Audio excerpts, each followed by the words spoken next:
my name is Fumbi, and welcome to Patito's Gang.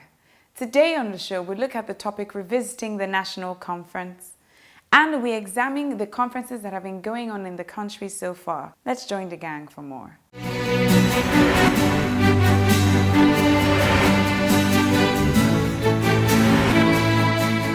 National Assembly, not too long ago, requested of the executive branch the report of the last constitutional conference.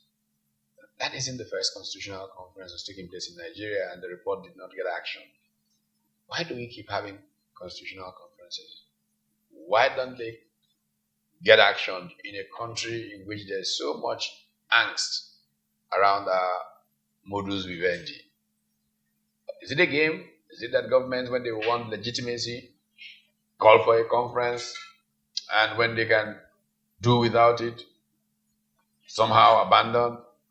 What's the reason? What's going on with constitutional conferences and the need to have a document all Nigerians can live with? Because, the word is Biafra out there, and Biafra is not secession. Biafra is discontent writ large. So the word Biafra has become metaphor for discontent in Nigeria. If we have that kind of level of discontent in the northeast, north central, south, southeast, southwest, so why aren't we sitting down to talk about it? What's the issue? What's the problem? I think the sincerity of the conveners of the past conferences needs to be put to question. If the vision is short-lived, it is based on parochial interest, it's obvious that the outcome of such conferences will not meet the aspiration of the larger society. That's why when they are convened, it's so quick to dump the reports, because first they find it difficult to implement, or in the course of deliberation at the conferences, it's very likely there will have been a deviation from the original intent of the conveners, which implied they are called to satisfy such an interest, and so long as those interests are not met, to cause diversion. You think if Goodluck Jonathan put the outcome of the last conference to a referendum within a few weeks, that it won't pass? Because they achieved near consensus on all the important issues, really. Yeah. Save one or two, there was consensus in that group. So why would a referendum on that not have passed? What stopped him from doing that? The Obasanjo won. Why was it called? Such a great minds gather. You have Justice Nikki Toby, Bishop Matthew Hassan Kuka, work the process on behalf of this group. In the end, nothing. There has to be some reason why this is happening. I'd like to come in by saying, first, I commend the National Assembly for having the good judgment to call for that document at this point in time where there is so much animus, there's so much discontent being expressed all over the country. And they've asked for this document that from all intentions, from the records, there were about 376 recommendations. It was a very detailed document that discussed all manner of issues. All manner. Take the issue of, just because it's opposites right now, the issue of succession in case the president has an issue. And that conference said you could replace him by having an election of someone from the same zone. So no zone says we've lost out, because right now that's also playing out in our polity. What happens if Mr. President cannot carry on? What one group says, that means we will lose out again. Those kind of issues were treated. So commendations to the National Assembly for saying, can we look at this document again? Since they are the body, the jury, that can look at it. Don't forget that the Constitutional Conference was an ad hoc body. It didn't have the force of law, but we have a National Assembly with the legal backing to now look at this document and let's discuss it and let's see. The challenge is, are they going to be implemented? But which brings us to a very big question of the role and the place of National Assembly. And many people typically think that the National Assembly is not a good place to send such a document because it's all about self-interest.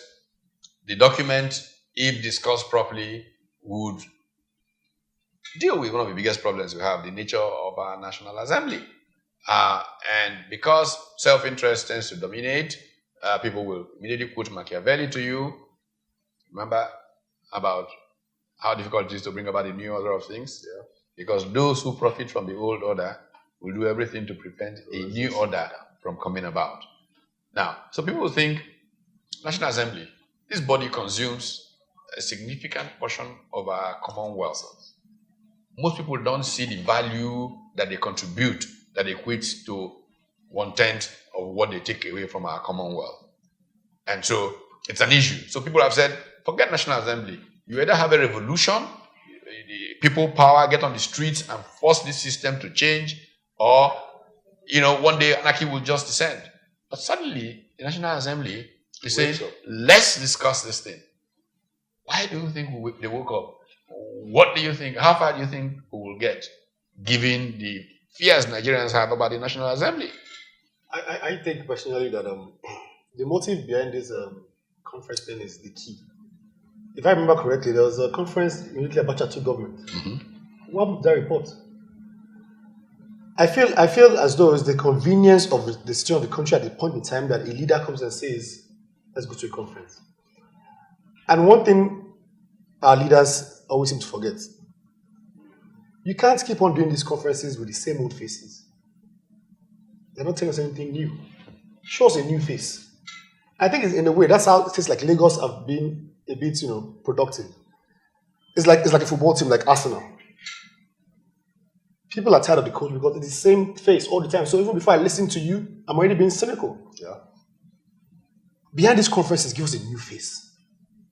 Not the Sarkis. The ones that have been there. I'm not ready to listen to them say anymore. I was watching Hard Copy a couple of weeks ago and I was listening to Osita Chidoka speak. I think that we have to go back to the basics. Like he said, and I quote him, what are the benefits of being in Nigeria? What do you stand to gain as part of this country? What are the values? Why should East, South, North be part of Nigeria? Let's lay it on the table. The big conferences, we have 300 plus different ideas. The country is so divided. This conference going to National Assembly, I personally, I don't expect anything positive coming out of it because I believe there's a motive behind this thing again that we're so to realize. Which is the point? Because of these motives, in my view, there's a legitimacy crisis dogging the Nigerian political system. Yeah, there is. Many years ago, an American scholar called Seymour Martin Lipset wrote a book, The First New Nation. One of the best discussions of the concept of legitimacy. See, legitimacy is not something that is offered once and for all. You have to constantly earn your legitimacy. Which is why the American Constitution literally says that anybody can secede, but nobody secedes. Because if government knows that people can secede, they will run government in the interest of everybody so that nobody wants to, because the collective strength and value of America is much more than a portion of it. Same thing with Nigeria. I don't see a part being more valuable than the whole. But until the whole can act in the best interest of all, it is going to have a legitimacy crisis. So, when regimes appear like they will have a legitimacy crisis, which usually leads to the politics of power erosion, they quickly call a constitutional conference. And then, once it seems like it's blown past, they pretend, because there is an interest on the part of those who run the states, the agents of the states, whether it be Obasanjo, Abacha, Jonathan, not to have change take place, because those who run the old order profit from the old order. So, it would seem now that the more recent crisis has put the National Assembly in a position where it realizes that for the purpose of his own legitimacy, he may have to seek a new order, at least being discussed. I asked this question. If Jonathan really was for this conference, why do you have to wait to seek election to implement it? Well, that's the point. Why? I mean, Those are the clear inadequacies of that past government. There were many things that they almost finished, and then they left. You realize that a lot of people that were in that conference now are part of this APC government. Yes. Which is why we don't hear the news anymore. and the same people who said, once we get in, we will implement those things. Yes. Once they got in, and it was easier for them to profit from the old order, It's their turn. they pulled back. It's an insincerity that is become a part of culture. What seems to be a problem for me is, how come we have a political class that is so ill-educated that it does not understand history and the long-term gain and good? Say, as a British scholar called Neil Ferguson, great mind, some people don't agree with him on some things, but there's a statement that I keep wondering where he got the gumption to express. He talks about the making of the 1868 Constitution of the United States as perhaps the most profound effort at institution building in human history. What led those people to make the kinds of profound judgments that they made in what is not a very big document, and has kept that country going for hundreds, literally, of years now? Why aren't our own founding fathers, us, able to think in such a profound manner, bearing our grandchildren and their great-grandchildren in mind? Is it just because we're lazy, or is it because we're too self-interested? And if we're going to be taken aback a little bit, even this conference, last conference, how much were the youth represented in this conference? Yeah, it's important to have broad representation. But it wasn't broad. What are we planning for? For the youth. When the conference was in session, somebody had said the average age of the conference members was about 65. And that none of them will be available in the next 30 years. So you're trying to plan for us and we're not there, we're not part of it? This brings up a very... if you are not going to be part of Nigeria in 30 years' time, why are you talking about the future? Exactly. Why not let those that will live in that era fashion out their vision, their future? That problem has lived with us for a very long time. I like to make a joke, and I did it when CV honored Professor Akim Abogunje. Many years ago, just as military rule was coming to an end and we're going to look at what will happen next, Chief Chris Ogumanjo had in his country home a big conference. I invited everybody of importance to talk about Nigeria. Somehow, as I was showing up, Professor Ogumanjo said, "Oh, Pat, thank God you're here." As I was leaving home, one of my sons said to me, "How come those of you who are about to die are gathering to discuss the future?" So I keep saying this thing. If our leaders don't bring a new face, we are not listening. Yeah. We are not listening. Yeah. You hardly find a young man between 25 and 35 watch news at 10 nowadays. No. They'd rather go on social media because what are you telling me again? Okay, let's pause, and when we come back, we'll find if we can get some new faces, some new thinking into setting the path to a new direction.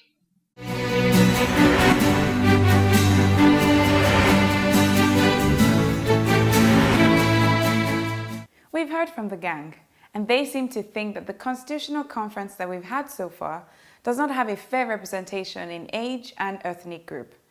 They also think that it is high time that the faces behind these constitutional conferences change. But what do you on the street think? Let's find out as we go to the streets. When the government is saying that way, it will be reduced. We don't want people that are just striving to get there. I think it's a move in the right direction. It's almost like something that will bring succor to the mountain pressure of some part of Nigeria, because there's so much agitation from the southeast down to the south, the north, and I think if we if this action is being taken properly with all sense of sincerity and responsibility and commitment to unity in Nigeria, I think this is going to touch on answering the questions that these agitators are actually asking. So it's a move in the right direction. The recent recall by the National Assembly to call back the National Confirmed Report is a welcome development, I must say. It might be late, but they say it's better late than never. This was a conference that so much money was spent, so much deliberation, discussions, some give and takes. At the end of the day, just to find a common ground that we can identify or to find out how we can call ourselves Nigerians. If the current administration, probably when they came in, they were trying to probably study the whole report to see what they can do about it.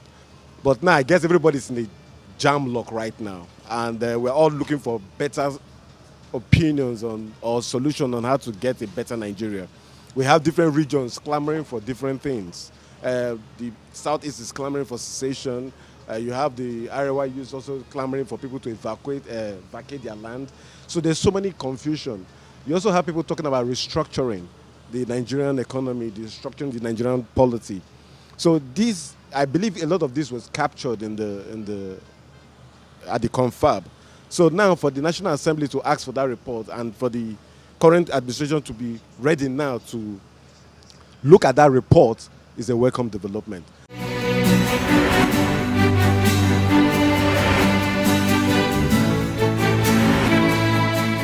We have a dilemma here. We've got all these documents that have come from the last couple of constitutional conferences, really thinking efficiency and thinking moving quickly.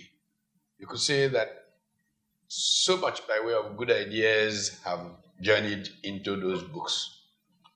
Why don't we have these people in the National Assembly who have called for them give themselves a deadline of a couple of months to work through this thing and bring something that goes to referendum so we can begin an honest constitutional work? Because pretending that the documents that we are giving to ourselves, that quote unquote, for this moment is the Nigerian people is obviously false, because the Nigerian people didn't participate in that. Suppose we can get all these documents that have some amount of quality conversations around, and then get this National Assembly, finish it, and go to a referendum quickly and adopt it. And it's we, the people of Nigeria, giving ourselves this document to define the way we live. Is that good enough? Or is it better to go and find the fresh faces, the young people, mixed up with the older people, walk through another whole process? What's the more respectable path to travel? I think, sir, you cannot give me a book now and tell me to go study, review, and give it back to you. I need to be a stakeholder. I need to be part of the process. And one thing that makes me laugh, last decade in Nigeria, our leaders try to say, okay, let's carry it along. But look at the youths in government. The probably, let's say media, let's say youth, let's say diaspora. The only governor I think that even took a great step was Willie Obiano of Anambra State. His Commissioner of Finance or Budget is a young man, he's in his studies. And everybody that I've spoken to is saying really doing a good job. I haven't been there, but at least. And again, it's cosmetic. You have only 1 out of 20. Or then, if a governor of a state is making a young man in his 30s SA media, because I think I want to reach out to his peers to say you're doing a good job. Our leaders are not ready to allow the youth to be part of decision making. And what's the shame is that many of these so-called leaders were in their 20s when they became relevant. When the opportunity arose. On the second plane, I think the youths need a self-examination as well. You have to earn your leadership. That's quite clear. if you look at the demographics of Nigeria, the youths, in terms of electoral power, constitute over 60% of the voting power. The elders we talk about today, who are clamoring for change, they should retire, are less than 8% of the voting class. But this 60-65 voting power belonging to the youth roll the 8% to power. So there has to be a total reorientation of the youth. But the leadership. how about the idea that we've never really had elections in Nigeria? Exactly. It's poverty. That what we have is manipulation. It's selection process. And this 8%. Bamayi's book this gives you a 8%, perspective. Then the youth have a more right and to resist it. You resist That's it the and point, reject, yes. resist it and reject it. Show signs that you are ready to embrace leadership. You have to earn it. You see, there's a thin line, Those between resistance and violence. You have to be very careful. It does not have to be violent. It does not have to be violent. Those that drove away the colonial masters in the 50s. Someone just did something on the social media. You see that those who took over the premiership of the regions were in their 28 to 31 category. Right. When the military came to power, Gowon was 31 going to 32. But those that took power at 29, 28 as premiers had more than 5 years of struggle with the colonial masters.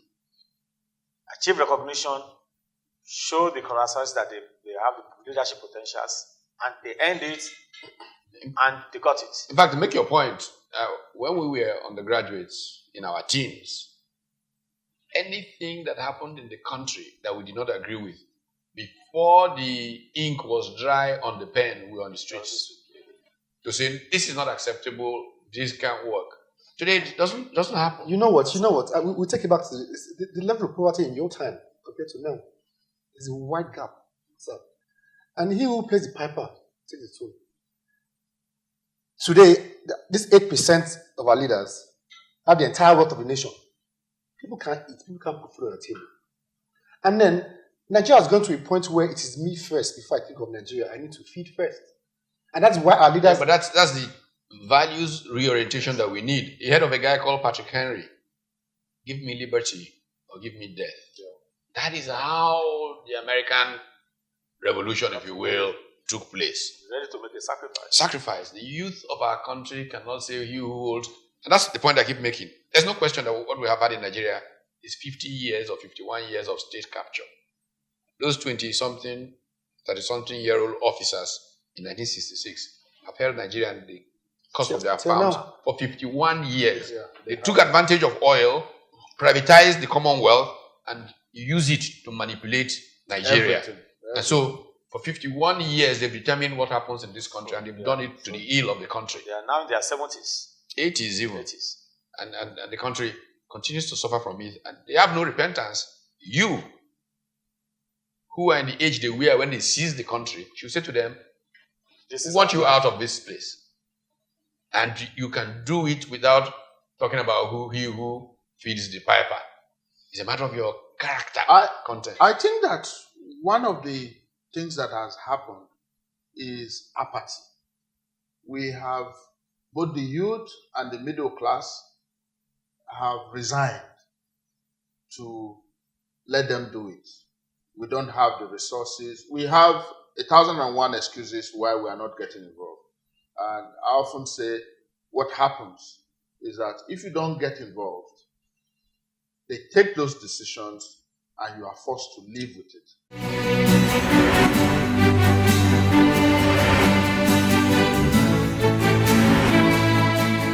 For us to make constitutional conferences work, we need to have a more active youth that participates passionately in these conferences. My name is Fumbi Ogunbawo. Take care.